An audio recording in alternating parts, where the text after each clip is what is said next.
और विनोद की 3 बेटे और 1 बेटी थी। आशा ने अपने चारों बच्चों की शादी कर दी थी और उसके चारों बच्चे अपनी अपनी जिंदगी में बहुत खुश हैं। विनोद की सरकारी नौकरी थी, जिस वजह से वो आशा के साथ अपने अलग छोटे घर में रहा करता था। बहुत जल्द विनोद की रिटायरमेंट हो जाती है। लो आशा, हो गई मेरी रिटायरमेंट। अब तो तुम खुश हो ना? सही कहा आपने। आज मैं बहुत खुश हूँ। अब हम अपने बच्चों के साथ रह सकेंगे, अपने उसी पुराने घर में। मैं तो सोच रही हूँ कि मैं अपने तीनों बेटे राम, अनुराग और अमित को भी अभी फोन करके बुला लूँ, क्योंकि अगले हफ्ते आपकी रिटायरमेंट की पार्टी जो है। अरे बेटों के प्यार में कहीं बेटे को ना भूल जाना। तुम सभी बच्चों को फोन करके बुला लो, हम सब अपने पुराने घर में रहेंगे एक साथ मिलकर। नौकरी और शादी के बाद आशा के तीनों बच्चे अलग अलग रहा करते थे, पर आशा और विनोद एक साथ रहते थे क्योंकि विनोद की सरकारी नौकरी थी, जिस वजह से उसका अक्सर ट्रांसफर होता रहता है। पर रिटायरमेंट के बाद आशा अपने सभी बच्चों के साथ मिलकर रहना चाहती थी और इसीलिए वो अपने सभी बच्चों को फोन करती है। प्रिया बेटा, याद है ना, अगले हफ्ते तेरे पापा की रिटायरमेंट पार्टी है, तो आ रही है ना दामाद जी के साथ? माँ, तुम ये कैसी बात कर रही हो? मैं तो बहाना ढूंढती रहती हूँ आपसे और पापा से मिलने का। इसी बहाने इस बार मैं अपने भाइयों से भी मिल लूंगी। वैसे भी काफी समय हो गया है भैया भाभी से मिले। सही कहा प्रिया बेटा, लास्ट टाइम तेरी शादी में ही तो पूरा परिवार इकट्ठा हुआ था। अच्छा, तुझे पता है तेरे पापा के रिटायरमेंट के बाद तेरे पापा और मैं तेरे तीनों भाइयों के साथ अपने पुराने वाले घर में रहेंगे। वाह माँ, ये तो बहुत अच्छी बात है। काश कि मैं भी रह पाती। आते जाते रहना बेटा। अच्छा, अभी रखती हूँ, तेरे भाइयों को भी फोन करके बताना है ना, ताकि सब समय पर आ सके। अब आशा प्रिया का फोन रखकर अपने तीनों बेटों को फोन करती है। आशा और विनोद ने ये पार्टी अपने पुराने घर में रखी थी, जहाँ उसके बच्चों का बचपन गुजरा था। सभी बच्चे समय पर आ जाते हैं और पार्टी को बहुत एंजॉय करते हैं। पार्टी खत्म होने के बाद पूरा परिवार एक साथ बैठकर पुरानी बातों को याद करता है और तभी आशा अपने बच्चों से कहती है, कैसे समय बीत गया कुछ पता ही नहीं चला। मेरे बच्चे बड़े हो गए, उनकी शादी हो गई। एक माँ बाप का बस एक ही सपना होता है कि वो मरते समय अपने बच्चों के साथ रहे। माँ, आप ऐसी बातें क्यों कर रही हो? अभी आपको और पापा को बहुत जीना है। हम जानते हैं राम बेटा, इसीलिए तो तुम्हारी माँ ने और मैंने फैसला लिया है कि अब से हम सब इसी घर में एक साथ रहेंगे पहले की तरह। अब जैसे ही विनोद की तीनों बहू सपना, कोमल और अंजलि ये बात सुनती हैं, तो वो तीनों एक साथ रहने से मना कर देती हैं और बहाने बनाने लगती हैं। माँ, पिताजी एक बार ये फैसला लेने से पहले हमसे पूछ तो लेते। हाँ माँ, दीदी बिल्कुल सही कह रही है। आप तीनों ने सोच भी कैसे लिया कि हम अपना काम छोड़कर यहाँ आएंगे? अब जानते ना, हम लोग दूसरे शहर में सेटल हो चुके हैं। बहू, राम और अनुराग का तो अपना खुद का बिजनेस है और दोनों भाई का बिजनेस इसी शहर में है। तुम दोनों को यहाँ रहने में कोई दिक्कत नहीं है और अमित को तो अभी अभी नौकरी लगी है और उसके बॉस ने तो उसे ऑफर भी दिया है इसी शहर में रहने का। फिर दिक्कत क्या है? मैं दिक्कत ये है कि अब हम तीनों भाई बड़े हो गए हैं, हमारी अपनी खुद की फैमिली भी है। इतना बड़ा परिवार माफ करना, पर अब एक साथ नहीं रह सकता। और माँ जी, हम छोटे शहर में नहीं रह सकते। अगर आप दोनों अपने बच्चों के साथ ही रहना चाहते हो तो ऐसा कर सकते हैं कि एक महीना आप राम भैया के घर रह लो और एक महीना मेरे घर। भैया भाभी, ये आप दोनों क्या बोल रहे हो? माँ पापा हमेशा साथ में रहे और आप उन्हें अलग करने की कोशिश कर रही हो। प्रिया दीदी, आखिर दीदी ने गलत ही क्या कहा है? बिल्कुल सही कह रही है। भला कोई एक जना दोनों की जिम्मेदारी कैसे उठा सकता है? और हम सब इस छोटे शहर में नहीं रह सकते। अपने भैया भाभी की ऐसी बातें सुनकर प्रिया को बहुत गुस्सा आता है और वो फैसला लेती है कि अपने माता पिता को वो अपने साथ रखेगी। भैया भाभी, अगर आप दोनों माँ पापा को एक साथ नहीं रख सकते तो मैं रखूंगी माँ और पापा को अपने साथ। उनकी जिम्मेदारी मैं लेती हूँ, पर मैं अपने माँ पापा को कभी अलग नहीं होने दूंगी। प्रिया, ये तुम्हारे घर की बात नहीं है, इसलिए तुम हमारे घर के मामलों में दखल अंदाजी मत ही दो। और वैसे भी ये घर की बात है, घर की इज्जत घर में रहे तो ज्यादा अच्छा है। अगर रिश्तेदारों को पता चलेगा तो सब क्या बोलेंगे। बहू बेटों ने अपने सास ससुर को घर से निकाल दिया, इसलिए बेटी ने अपने घर में जगह दी। अब बेटे को बेटे होने का फर्ज नहीं निभाना तो बेटी को ही अपना फर्ज निभाना पड़ेगा ना। प्रिया, बात को समझो। तुम मम्मी जी और पापा जी को अपने साथ अपने ससुराल में नहीं ले जा सकती। कभी सोचा है तुम्हारे ससुराल वाले क्या सोचेंगे? मेरे ससुराल वालों की चिंता आप सब मत करो। प्रिया अपने भैया भाभी के फैसले के खिलाफ हो जाती है और उनसे अपने माता पिता के लिए लड़ाई करने लगती है। अपने बच्चों के बीच झगड़ा देखकर आशा को जरा भी अच्छा नहीं लगता और वो अकेले में जाकर विनोद से कुछ बात करती है। विनोद जी, मैंने तो कभी नहीं सोचा था कि हमारे बच्चे आपस में इस तरह से हमारे लिए लड़ाई करेंगे। इन्हें आपस में लड़ता देख मुझे बहुत दुख हो रहा है। आशा, तुमने सुना नहीं, हमारे बेटे बहू ने क्या फैसला लिया? क्या हम अपने बेटे बहू के लिए बोझ हैं? मुझे अपने बेटे बहू का फैसला मंजूर है, पर मैं अपनी बेटी पर बोझ नहीं बन सकती। और गलती क्या है इसमें? आखिर अब हमारे बच्चों की भी अपनी फैमिली है, वो हम दोनों का ख्याल एक साथ नहीं रख सकते। एक महीने आप राम के पास रहना और मैं अनुराग के पास, फिर अगले महीने मैं अमित के पास चली जाऊंगी और आप अनुराग के पास आ जाना। कम से कम हम अपने तीनों बेटों के साथ रह तो पाएंगे। आशा के कहने पर विनोद उसकी बात मान जाता है और कुछ देर बाद बाहर आकर विनोद अपनी बेटी को समझाता है और तीनों बेटों को अपना फैसला सुनाता है। मैंने और तुम्हारी माँ ने फैसला ले लिया है कि हम कहाँ रहेंगे और किसके साथ रहेंगे। पापा, मैं जानती हूँ आपने बिल्कुल सही फैसला लिया होगा। अब आप दोनों मेरे साथ चलिए, कोई जरूरत नहीं है ऐसे बेटों के साथ रहने की।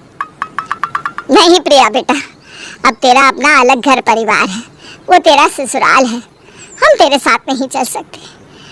इसलिए हमने फैसला लिया है कि हम तेरे भाइयों के साथ रहेंगे। माँ, आप ऐसा फैसला कैसे ले सकती हो? क्या आपने सुना नहीं भैया भाभी ने क्या कहा? वो आपको और पापा को अलग कर रहे हैं।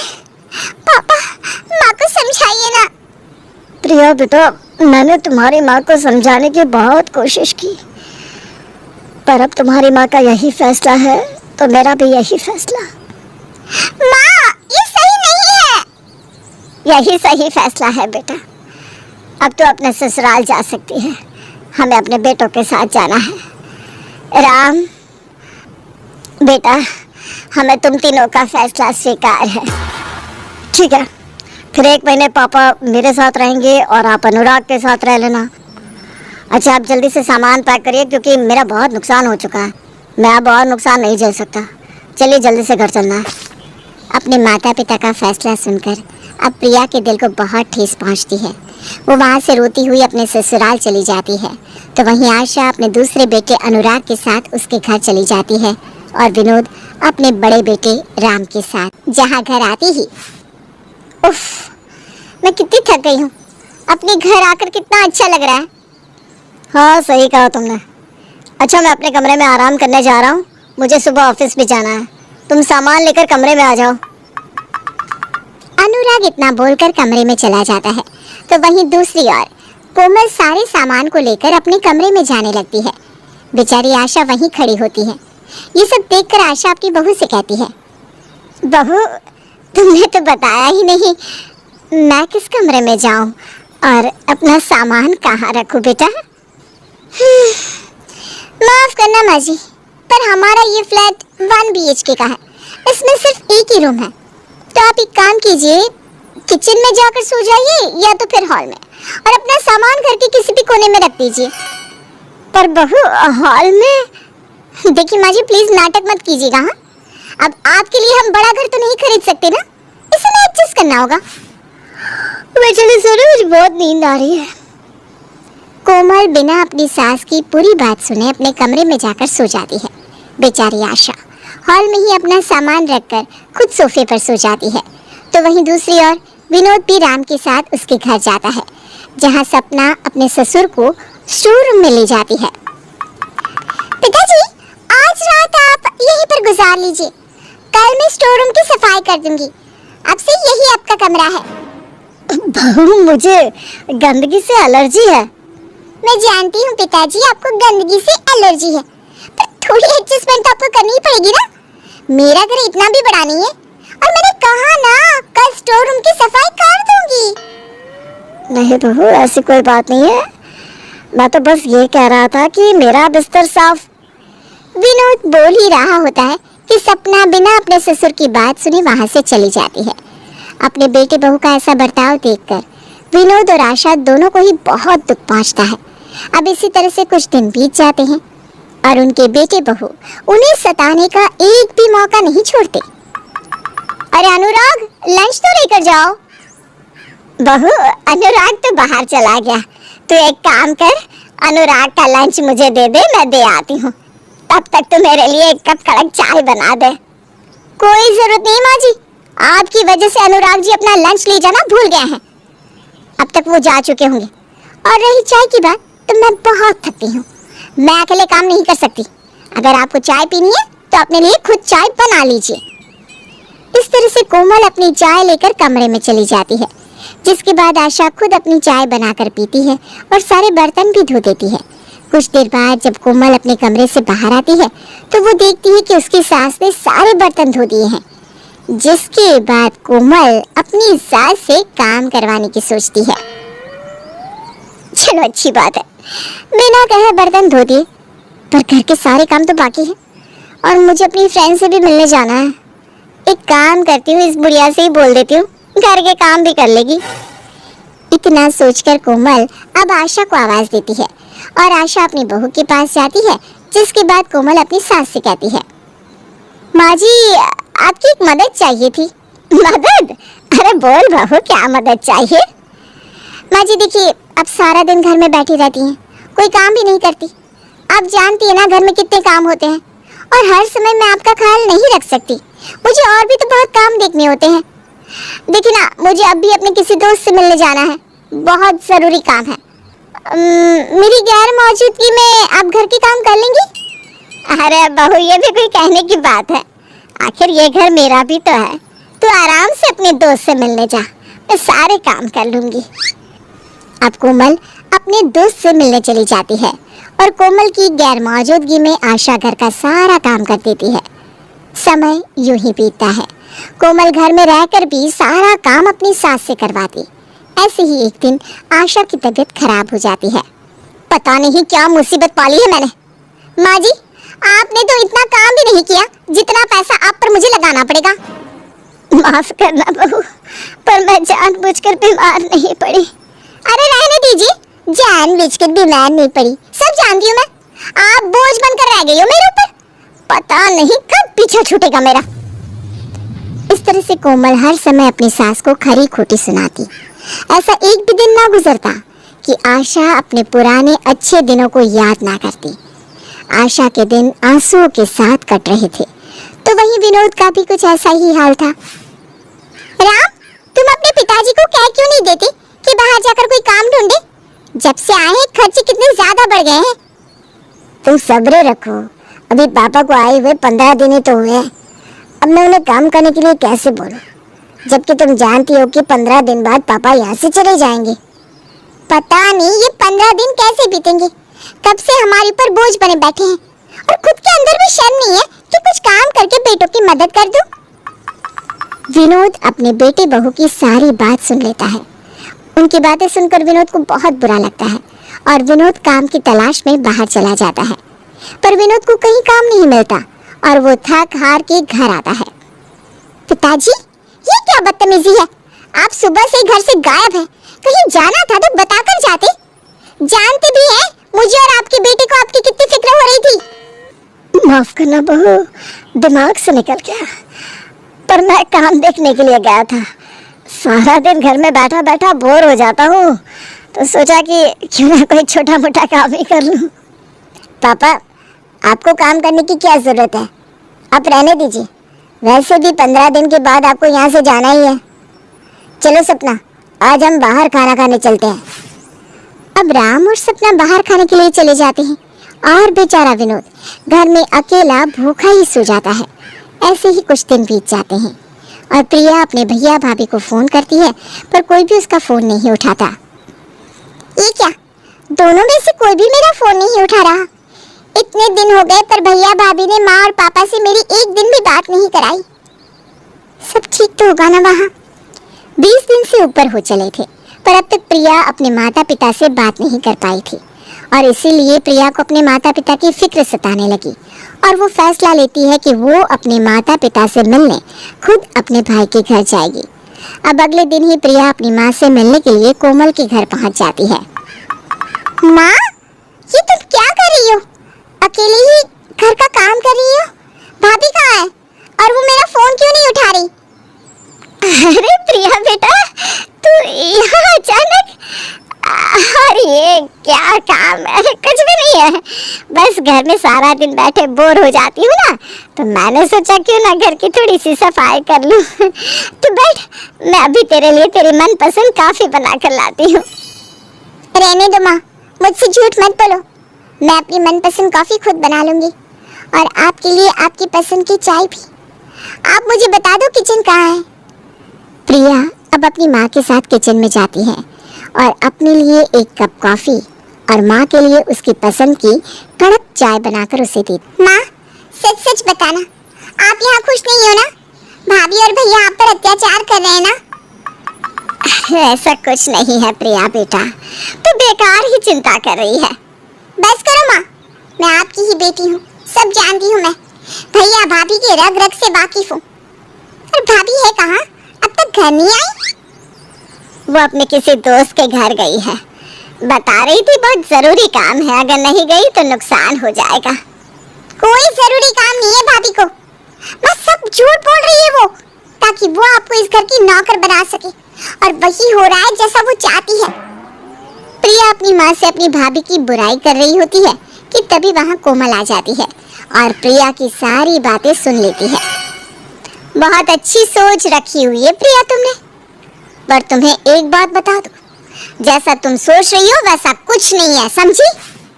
क्या है और क्या नहीं वो सब मुझे साफ साफ नजर आ रहा है भाभी।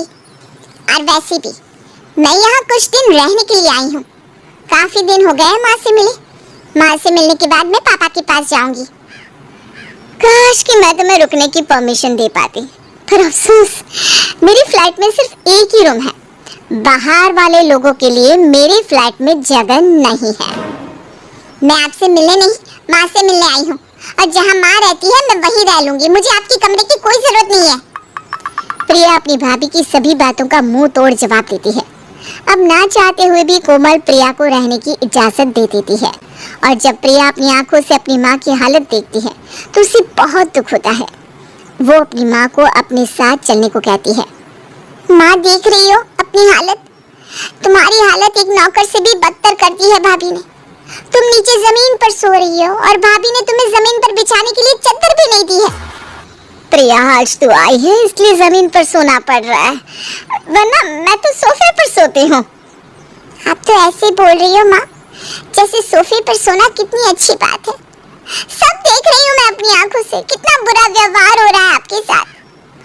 अरे मैं ठीक हूँ प्रिया बेटा, तू मेरी इतनी फिक्र ना कर। रात काफी ज्यादा हो गई है, सो जा। और कल तुझे अपने पापा से मिलने भी तो जाना है ना। अपने पापा से मिलकर यहाँ दोबारा आना, और मुझे बताना वो कैसे हैं। हम जब से अलग हुए हैं हमने एक दूसरे से बात भी नहीं की। अब जैसे ही प्रिया को पता चलता है कि कोमल और अनुराग ने इतने दिनों में एक बार भी आशा और विनोद की बात नहीं करवाई, तो प्रिया का गुस्सा और भी ज्यादा बढ़ जाता है। वो अपने भैया भाभी से लड़ने लगती है।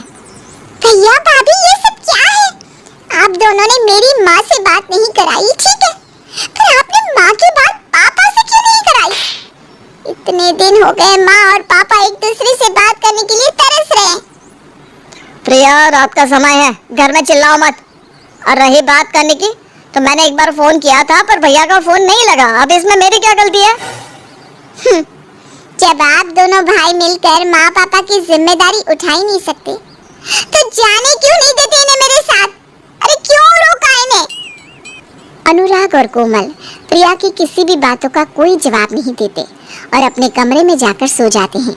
आशा के समझाने पर प्रिया शांत हो जाती है और अगले दिन अपने बड़े भाई राम के घर जाती है, जहाँ वो अपने पिता की कुछ ऐसी ही हालत देखती है। पापा, आपकी तो तबीयत खराब है, क्या आपने दवाई नहीं ली? मैं ठीक हूँ प्रिया बेटा, बस सर्दी जुकाम है। अच्छा तू ये बता, तू यहाँ अचानक कैसे? क्या तू अपनी माँ से मिली? कैसी है तेरी माँ? पापा, माँ की हालत भी ठीक नहीं है। आप दोनों मेरे साथ चलिए, मैं अब और आप दोनों को इन लोगों के घर में नहीं रुकने दूंगी। प्रिया, आखिर तुम्हारी प्रॉब्लम क्या है? घर में सबसे छोटी हो, छोटी बनकर रहो ना। और वैसे भी तुम अपना घर जाकर क्यों नहीं संभालती? क्यों हमारे घर में दखलंदाजी कर रही हो? तुम्हारी भाभी बिल्कुल सही कह रही है। अगर तुमने फिर ऐसी हरकत करी ना, तो हम तुम्हें अपने घर से धक्के मारकर निकाल देंगे। अपने बेटे बहू की बात सुनकर विनोद प्रिया को समझाता है और उसे वापस भेज देता है। प्रिया अपने ससुराल में जाकर भी अपने माता पिता की चिंता करती रहती है। तो वहीं दूसरी ओर एक दिन कोमल के घर उसका भाई आता है। अरे बहना, ये तू क्या कर रही है? भूल गई क्या कि तेरे सास ससुर कितने अमीर हैं? उनके पास इतनी सारी जमीनें हैं। मैं सब जानती हूँ भैया, और वैसे भी जब प्रॉपर्टी का बंटवारा होगा ना, तो हम तीनों के ही नाम आएंगे। तो मैं इस बुढ़िया की इतनी सेवा क्यों करूं? सही कहा है, औरतों का दिमाग घुटने में होता है। अरे बेवकूफ लड़की, क्या पता अरे वो दोनों भाई तेरे ससुर की ज्यादा अच्छे से खातिरदारी करें। और वैसे भी जो बच्चे अपने माँ बाप की सेवा करते हैं ना, माँ बाप अपना सब कुछ उन्हीं बच्चों के नाम कर देते हैं। भैया, इस बारे में तो मैंने सोचा ही नहीं। सपना और अंजलि तो एक नंबर की चापलूसी करने वाली औरतें हैं। चमचागिरी करना तो उन्हें बहुत अच्छे से आता है। इसीलिए तो कह रहा हूँ, अपनी सास को कुछ दिनों तक रानी बनाकर रख, और जब वो तुझसे खुश हो जाए तो उसकी सारी प्रॉपर्टी अपने नाम करवा ले। भैया, लगता है हमने बहुत लेट कर दिया है।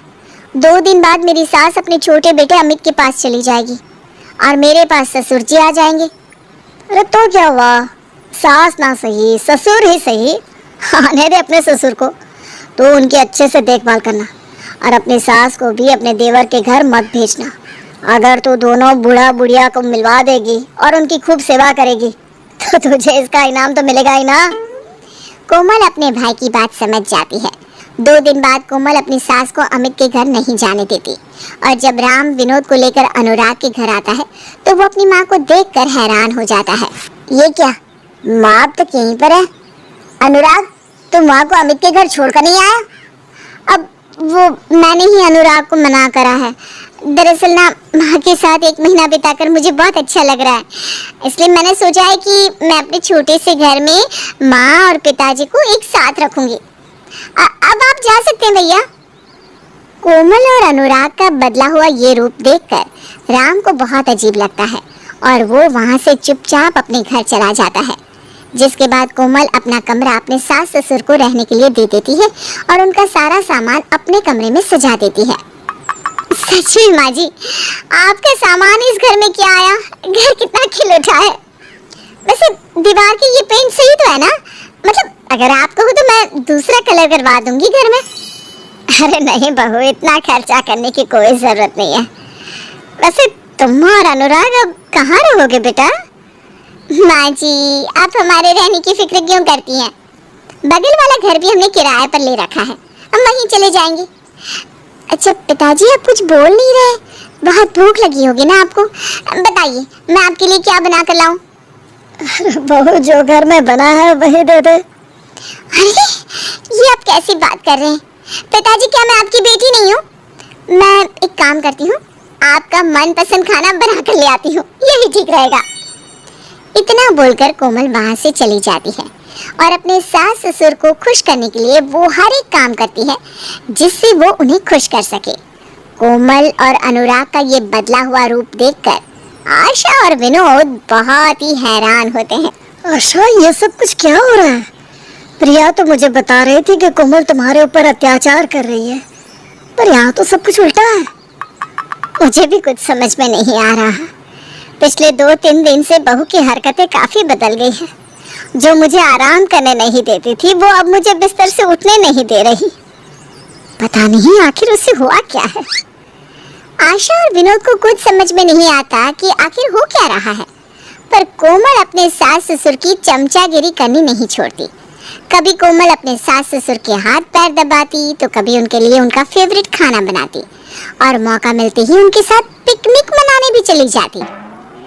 बहू, तुझे ऐसे देख कर ना बहुत अच्छा लग रहा है, पर तुझसे कुछ कहना था बेटा। हाँ हाँ माँ जी, बोलिए ना, आपको क्या कहना है।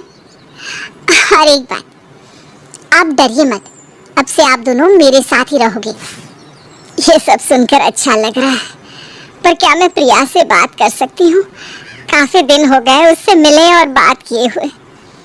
हाँ हाँ, क्यों नहीं माँ जी, मैं अभी ननद जी को फोन कर देती हूँ। जितनी देर चाहो उतनी देर बात कर लेना। मैं तो कहती हूँ उन्हें घर ही बुला लेते हैं, आराम से मिल लो। कोमल अपना फोन आशा को दे देती है। आशा और विनोद काफी देर तक प्रिया से बात करते हैं। जब प्रिया को अपने माता पिता के बारे में पता चलता है तो उसे बहुत खुशी होती है। वो सोचती है कि आखिर उसकी भाभी को अकल तो आई। अब प्रिया बिना कोई देरी किए अपने माता पिता से मिलने आ जाती है और अपनी आंखों से देखती है। क्या बात है भाभी, वैसे मैंने कभी सोचा नहीं था कि आप माँ पापा का इतने अच्छे से ख्याल रखेंगी। सास ससुर के पैरों में तो स्वर्ग होता है ननद जी। माफ करना, उस दिन मैंने तुम्हारे साथ बदतमीजी की। अच्छा देखो, अब आई हो ना तो कुछ दिन रहकर ही जाना। इस तरह से कोमल प्रिया को कुछ दिन अपने घर पर रहने को कहती है। प्रिया भी अपनी भाभी को सताने का कोई मौका नहीं छोड़ती। भाभी, ये क्या बनाया है आपने? जानती हो ना माँ तीखा खाना नहीं खाती। आप माँ के लिए कुछ और बना दो। हाँ हाँ, क्यों नहीं, अभी बना कर लाती हूँ। माँ के लिए कुछ हल्का खाना बना लाती हूँ। कोमल फटाफट किचन में जाकर अपनी सास के लिए कुछ बनाने लगती है। तभी प्रिया एक बार फिर अपनी भाभी को आवाज देती है। भाभी, किचन में बाद में काम करना, पहले इधर आकर फर्श साफ कर दो, गलती से पानी गिर गया है। अब हाँ, बस अभी आई। कोमल जल्दी से सारा फर्श साफ कर देती है और अपनी सास के लिए खाना बनाकर लाती है, पर आशा वो खाना नहीं खाती। तब प्रिया अपनी भाभी से कहती है, भाभी आपके अंदर फुर्ती ही नहीं है, आपको ना कुछ भी काम जल्दी करना नहीं आता। खैर छोड़िए, काफी दिन हो गए हैं, हम सब ने शॉपिंग भी नहीं की। क्या आज हमें आप शॉपिंग करवा सकती हैं? हाँ, क्यों नहीं, कल रात को ही तो अनुराग जी को सैलरी मिली है। कोमल अपने सास ससुर को शॉपिंग करवा कर लाती है। अपने भाई और भाभी का ये बदला हुआ रूप देखकर प्रिया को भी विश्वास हो जाता है और वो जाने का फैसला लेती है। पर जाने से पहले प्रिया अपने पति से बात करती है और अपने पति के कहने पर प्रिया कुछ दिन और रुक जाती है। और एक दिन कोमल और अनुराग कुछ पेपर्स लेकर आशा और विनोद के पास आते हैं। माँ जी, ये हमारे नए फ्लैट के पेपर्स हैं। अनुराग जी चाहते हैं कि हम अपना बगल वाला फ्लैट भी खरीद लें आप दोनों के नाम पर। फिर आप दोनों उस फ्लैट में रहना। ये फ्लैट बहुत छोटा है ना। ये तो बहुत अच्छी बात है बेटा, भगवान करे तुम ऐसे ही तरक्की करते रहो। ये तो बस आपका आशीर्वाद है पापा। अच्छा पापा, इस पर आपके साइन चाहिए। अगर आप और माँ साइन कर देते तो कुछ ही दिनों में सब कुछ हमारा हो जाएगा, मतलब बगल वाला फ्लैट। आशा और विनोद आंख बंद करके अपने बहू बेटे पर विश्वास करते हैं और उन कागजात पर साइन करने लगते हैं कि तभी वहां प्रिया का पति आ जाता है और अपने सास ससुर को साइन करने से मना कर देता है। माँ पापा, उन पेपर पर साइन मत करो। ये आप क्या कह रहे हैं नंदोई जी? अगर माँ जी और पिताजी पेपर पर साइन नहीं करेंगे तो हम फ्लैट कैसे खरीदेंगे? भाभी जी, बेवकूफ आप मेरी बीवी और माँ पापा को बना सकती हो, मुझे नहीं। मैं आप लोगों के रग रग से वाकिफ हूँ।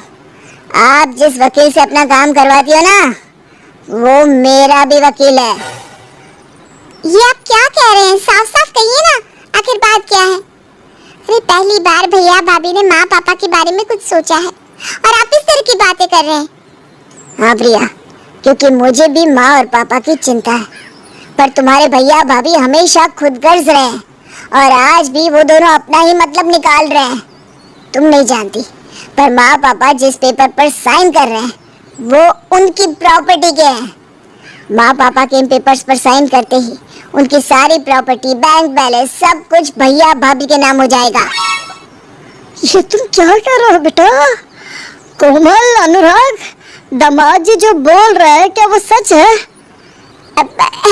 ऐसा नहीं है पिताजी, नंदू जी को कोई गलतफहमी हुई है। अच्छा, मुझे गलतफहमी हुई है तो ठीक है, एक बार इन कागजात को पढ़ लेते हैं, अपने आप ही दूध का दूध और पानी का पानी हो जाएगा। और अगर आप लोगों को फिर भी विश्वास ना हो तो मैं अपने लॉयर को भी बुलाने को तैयार हूँ, जिससे भैया भाभी ने ये प्रॉपर्टी के पेपर बनवाए हैं। विनोद को विश्वास नहीं होता कि उसकी बेटी बहू इस हद तक गिर सकते हैं। अब विनोद खुद प्रॉपर्टी के पेपर्स को पढ़ता है और उससे अपने दामाद की बातों पर विश्वास हो जाता है। बाद वो अपने बेटे को थप्पड़ लगाते हुए कहता है, तुम तीनों ने मिलकर हमारे साथ इतना बुरा किया, पर फिर भी मैंने और तुम्हारी माँ ने तुम्हारी गलतियों को माफ कर दिया। पर तुम दोनों इतना गिर जाओगे ये मैंने कभी सोचा नहीं था। बहू, अनुराग बेटा, अरे तुम दोनों को ये सब करने की क्या जरूरत थी? आखिर हमारा सब कुछ तुम तीनों भाइयों का ही तो था। क्यों धोखा दिया हमें? क्यों हमारी आंखों में धूल झोंकी? बस कीजिए माँ जी, हमने कुछ गलत नहीं किया। हम दोनों ने आपकी चापलूसी की है और उसके बदले में अगर आपकी सारी प्रॉपर्टी हमारी हो जाती है तो इसमें गलत क्या है? अच्छे तो अमित भैया और राम भैया भी नहीं है, पर उन दोनों ने आपकी तरह गिरी हुई हरकत नहीं करी।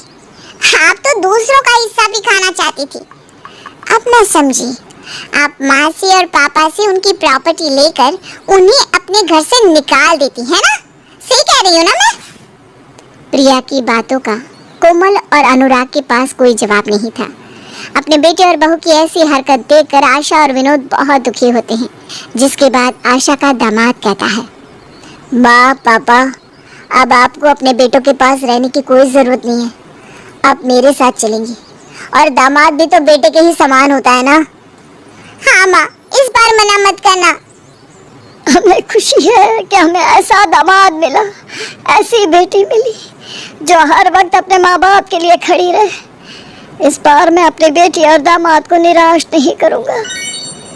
अब आशा और विनोद अपनी बेटी के साथ जाने के लिए तैयार हो जाती हैं और उसी वक्त आशा विनोद अपना सामान पैक करके प्रिया के साथ उसके घर चले जाते हैं, जहां प्रिया अपने सास ससुर के साथ साथ अपने माँ बाप का भी बहुत अच्छे से ख्याल रखती है। उम्मीद है कि आपको हमारी ये कहानी पसंद आई होगी। कृपया हमारे चैनल को सब्सक्राइब करें और सभी अपडेट्स के लिए बेल आइकन जरूर क्लिक करें। और हाँ, वीडियो लाइक और शेयर करना मत भूलिएगा। Bye bye.